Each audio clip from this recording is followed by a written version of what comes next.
Welcome to the Wear, Wag, Repeat podcast. I'm Tori Mystic, here with my dogs Lucy and Bert. Together, we're interviewing cool, creative women entrepreneurs in the pet industry. Do you dream of working alongside your dog? Then sit, stay, and listen to the latest episode to find the inspiration and resources that will help you grow your own dog-inspired business. In today's episode, we're talking about a much requested topic, Kickstarter. Today's guest has a live Kickstarter campaign that has already been successfully funded, and it continues to gain support from the crowd. Hear how she prototyped her design with the help of her mom's sewing skills, and then found a manufacturer when she was ready to produce at scale.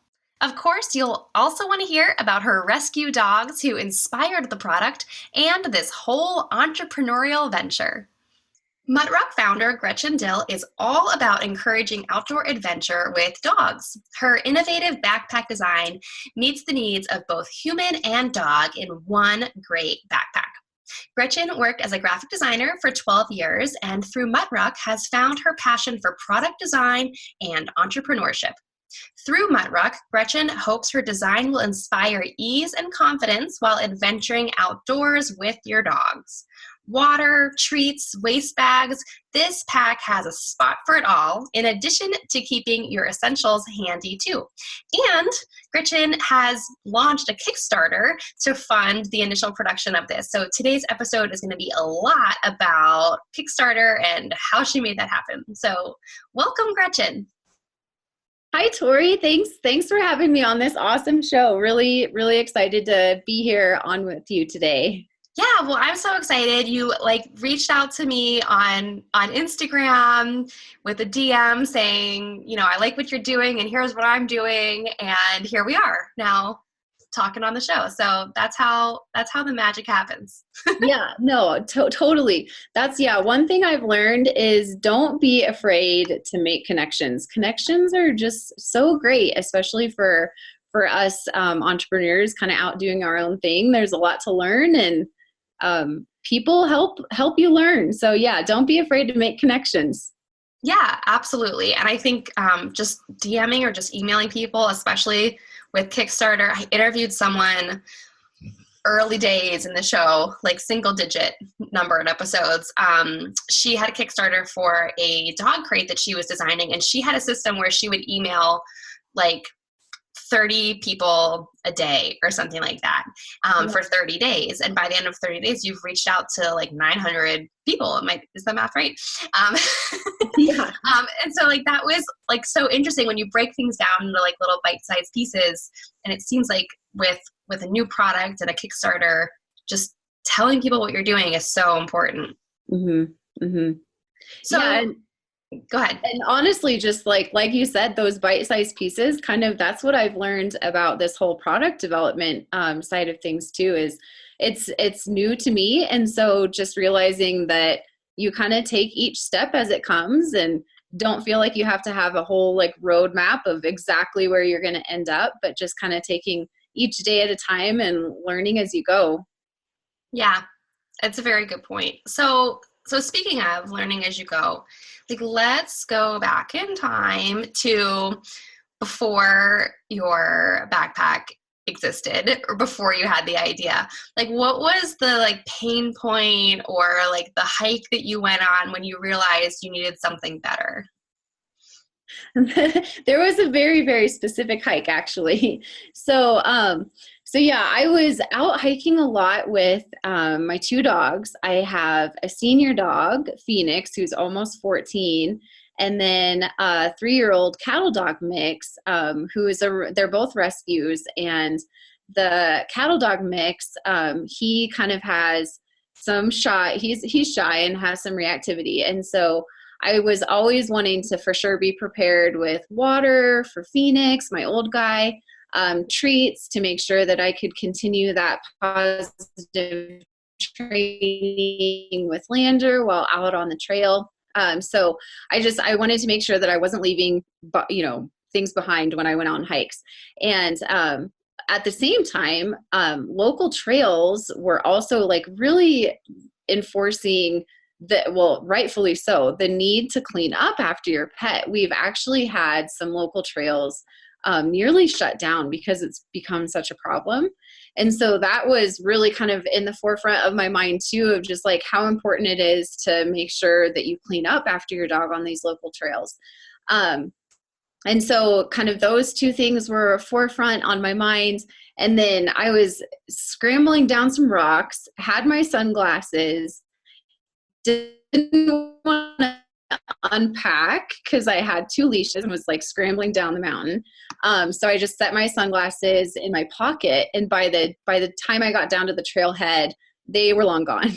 And so it was kind of those, like, you know, that week where I just always had a lot of gear for the dogs.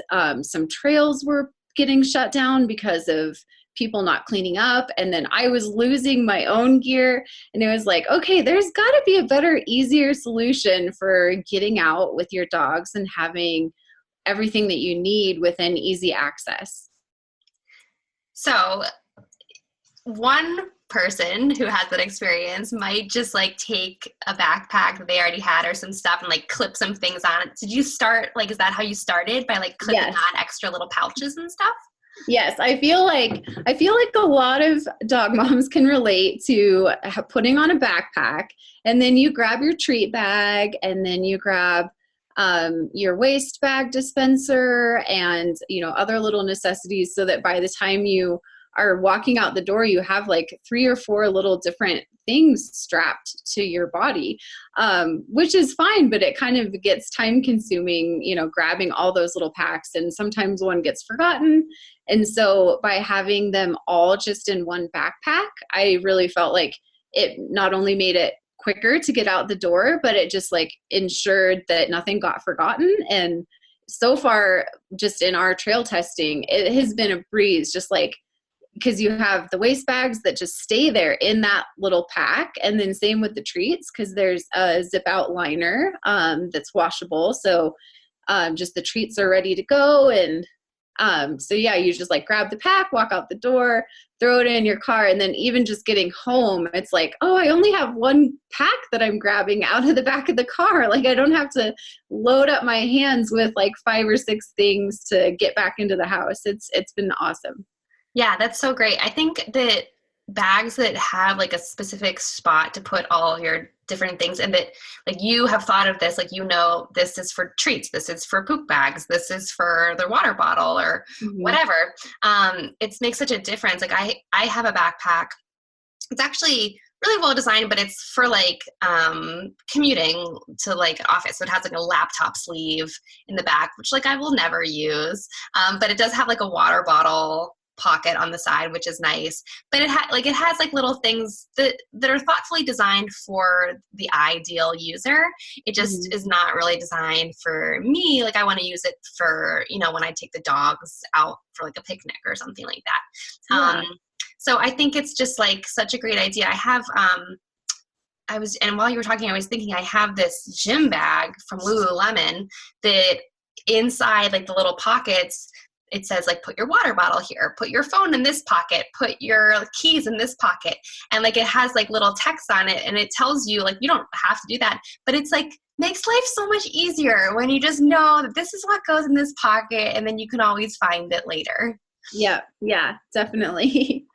Okay, so, all right, so now you had this idea, and tell us, like, what was the next step? So you wanted to, like, start making this backpack. What did you do?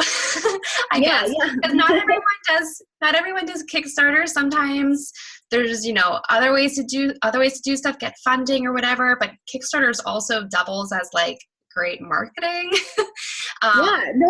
Absolutely. It's really great exposure. So basically how it all started was, like I was explaining, you know, we can all relate to like strapping 3 or 4 packs to our body, and then just thinking, okay, there's got to be a solution for just one pack.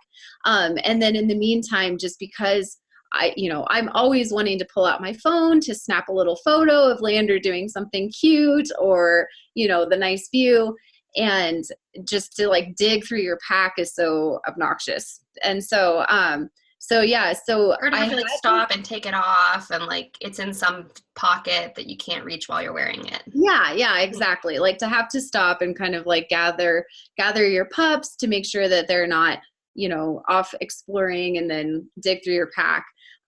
So the main idea was just having not only the packs that you needed for your dogs, but then also that accessible storage for necessities that you're really needing to like grab frequently. So cell phone, sunglasses, keys, stuff that you don't want to have to like stop and dig for.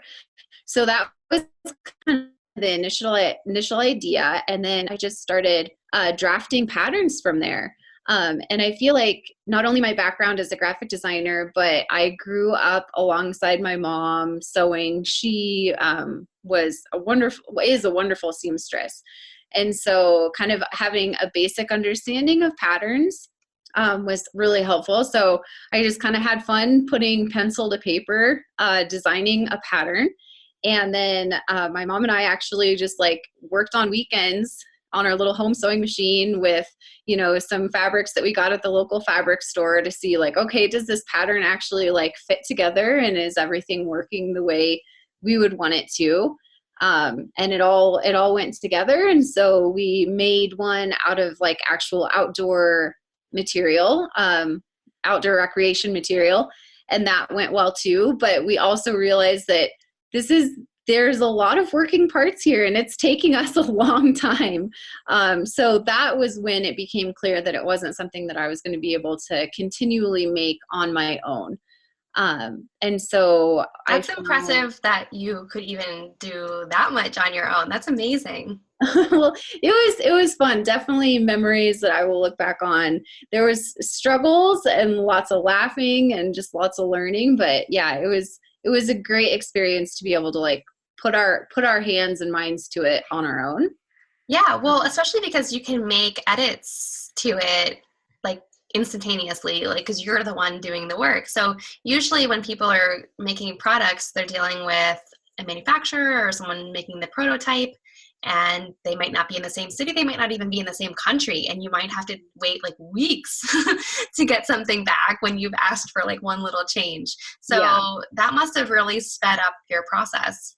Yeah, it was super valuable being able to work on that myself. And then kind of just, this was an example of just like, don't be afraid to ask. I saw a Mercedes Sprinter camper going through town, and it was like emblazoned with their logo. And it just kind of looked like a brand that might have similar products. And it actually ended up being kind of like for like road tripping motorcycle bags, but they were similar in construction, similar materials. And so I was like, you know what, nothing to lose. I'm going to reach out and ask, like, where do you get your bags manufactured? And they were super helpful. And it was someone local here in Colorado. And so I was able to continue the prototyping process with a professional seamstress here in Colorado. And so then just loved That working. is so lucky. Yeah, it was, don't be afraid to ask. It's those connections that really kind of paved the way. And it was a lot that like, I'm just taking things step by step, learning like what's the next step, But it's like you can really see, you have to have like your eyes peeled and think outside the box, because someone might look at that product and say, well, that's not really exactly what I'm making, so it's not the right fit. But it's worth just asking and, and seeing what people can do. Yeah, absolutely. Sorry to interrupt the interview, but I want to tell you about an online summit happening this July designed just for petpreneurs like us. The Empowered Petpreneur is an interview series that will teach you how to feel at ease while confidently running and growing a successful pet business. There's about 20 experts on board, including me, and it's all being led by Michaela Samuels of Pet Marketing Unleashed. You'll get our expert advice on all the business topics you need to know about, from social media and branding to Facebook ads and blogging, plus a ton more. The best part of this series is that it is totally free. That's right, FREE. To get access, just go to bit.ly/empowered bit.ly/EP all access, and Michaela will make sure you're all set to go. That's bit.ly/EP all access. The EP stands for Empowered Petpreneur because that is what you are, girl. Yeah, so we did prototyping here in Colorado, and unfortunately, it was just too expensive to go the small batch route. I really kind of felt like that would be amazing if I could stay like a made in our backyard Colorado product, but it was just translating to a price point that I wouldn't feel comfortable asking people to pay. Yeah. So then it just kind of evolved to the next step of finding a bigger manufacturer that could do larger numbers that would bring the price down. And that kind of led me to Kickstarter. Wow, what a path. So like talking about like timing wise, like when did you start making this with your mom? And like how long ago was that? That was coming up on about a year and a half. Well, Yeah, that's pretty quick. That's really yeah. Looking back, I feel like it's quick for especially for like a product development. But at the same time, I feel like it's definitely not something that happens overnight. Like you were saying, like when you're doing that prototyping, it can sometimes take like a month or two to get back one little change that you want to request. But yeah, the idea came to me kind of during that hiking season of December of 2000. I think it was like December, January of 2018. Yeah. Yeah. January of 2018. So here we are a year and a half later and getting on Kickstarter. So and exciting. Yeah. So, your campaign is live now. So what have you learned that you want to share with people who might be listening who maybe are thinking about doing a Kickstarter or haven't thought of it and maybe it could be good for them? What did you learn like building out the campaign, and then now that it's live, has there been anything that like really changed your perceptions or your strategy? Yeah. So what I learned going into it was research is key. Doing research into other campaigns, seeing what other successful campaigns are doing, getting books, talking to other people who have done Kickstarters was super helpful just to kind of have an idea of what contributes to a successful Kickstarter campaign. And a lot of that is just you have to really professionally present your idea. It's not something that you can just kind of stick up there and say, hey, this is what I'm doing. You should get excited about it too. You know, you have to have those visuals and the story that's going to get people excited about it. And so well in advance of the Kickstarter launch, I was able to work with another influencer on Instagram who has beautiful photos, beautiful videography. He's here local in the Springs, Explore with Ollie. So it was great to work with him on video and photos and get that done well in advance. And then I was able to use my graphic design background to pull all the graphics together for the page to ensure that everything was as professional as it could be. And then just the importance of, it's crowdsourcing. So just the importance of really making sure that you have a crowd. And so, social media and Instagram in particular has just been so wonderful because, as you know, there's just an amazing dog community. So supportive, so informative, and just a great place to connect with other, dog parents. And so, well in advance of the Kickstarter, I was able to use social media and Instagram in particular to really connect with a lot of those people out there that I felt like this backpack might resonate with.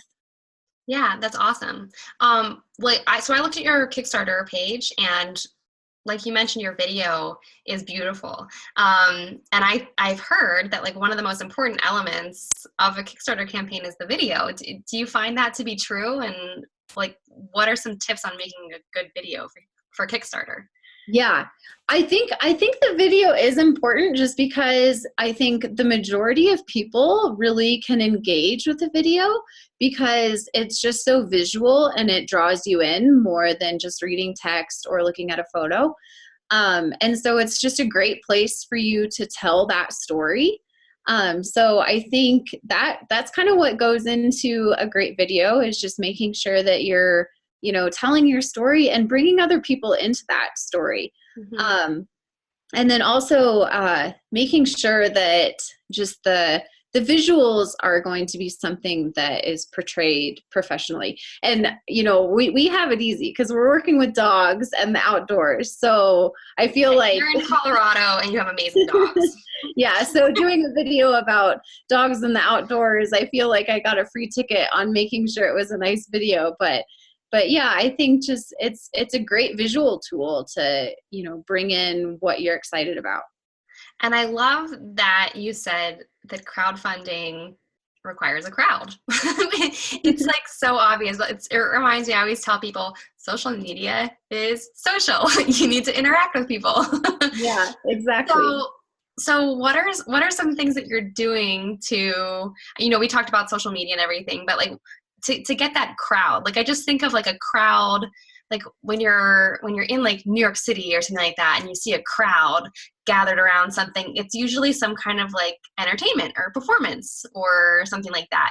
So like, have you found that to be true, that you need to kind of like be larger than life and, present some kind of like entertainment to people to get them excited about it? Yeah, I mean, to some degree, I think, presenting what you're doing with authenticity Mm-hmm. is just important. But I also think like I've learned that like getting out of my comfort zone has been really helpful.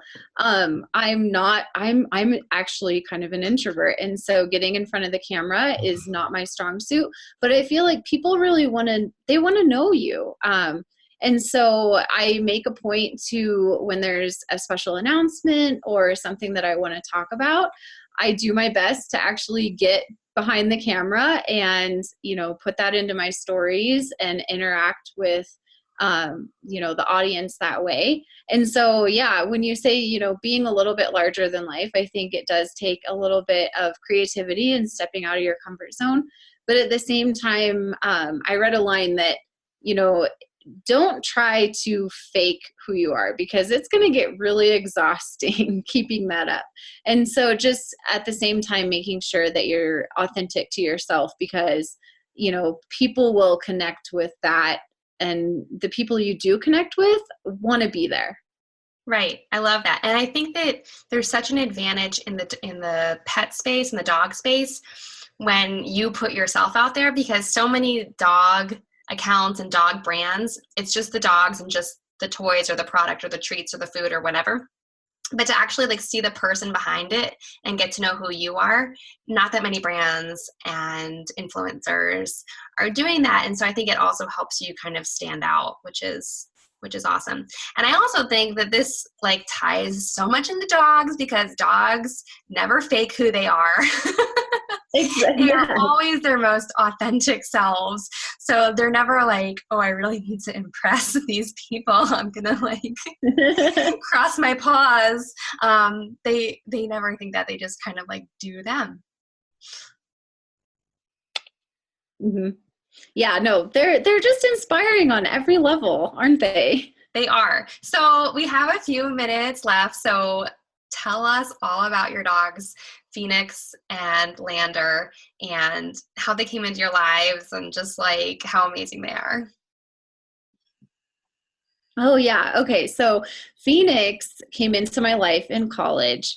I was a junior in college and I grew up in a family that actually, this is a lot of backstory, but my aunt was very allergic to animals. And so we weren't ever able to have pets growing up, but I had that desire just like ingrained in me as a little girl. It was just who I am. And so I knew that right when I was responsible enough to get my own dog, I jumped on the opportunity. And so Phoenix has been with me for nearly 14 years. And he's a German Shepherd mix, and he is just so loyal and just the greatest little protector and companion. And he is super high energy. Even as a nearly 14, he still has plenty of energy. And so he really taught me my love for hiking and running and just getting outdoors and finding ways to, run off his energy. And so, but he really just introduced me to a world of, outdoor hiking and exploration that I've come to really, really love. And so I attribute so much of who I am to Phoenix. And then Lander is a little healer mix. He came from a rescue in New Mexico.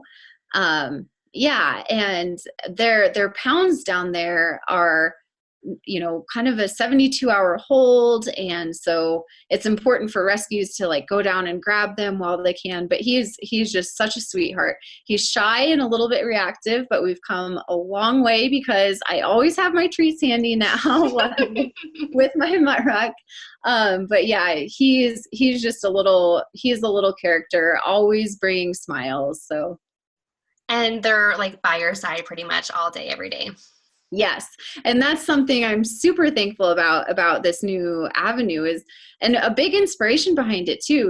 When I was a graphic designer, it was a full-time job, desk job. And I would get home and obviously be so excited to see them, but there was a sense of guilt about having to leave them during the day. And just to be able to now have the control to be around them, it's such a big inspiration behind the project too. Yes, that's why everybody should start their own dog-inspired business so you can just hang out with your dog all day. A lot of big companies actually started that way. Like some companies, like when you talk to they're like big companies now, and they're like, where did you start? Oh, I wanted to spend the day with my dog. So. Well, I can relate. And maybe everyone who this is episode 64. So the 60 plus other women that I've talked to, we're all going to be like really big deals one day. And we can all say that we just started because we wanted to hang out with our dogs. Very good reason. So Gretchen, this has been so awesome. Tell everyone where they can find you and where they can find your Kickstarter and check it all out. Yeah. So my website is up on muttruk.com. That's spelled Muttruk. So no C. And muttruk.com. And then it's also live on Kickstarter. You can go to kickstarter.com and search for Muttruk. And then I'm also on social media at Muttruk. Awesome. Well, thank you so much, Gretchen. Thank you. Thank you for listening to the Wear, Wag, Repeat podcast. You can fetch show notes at wearwagrepeat.com. If you like what you hear, please hit subscribe so you don't miss an episode. And until next time, we'll see you around the dog park.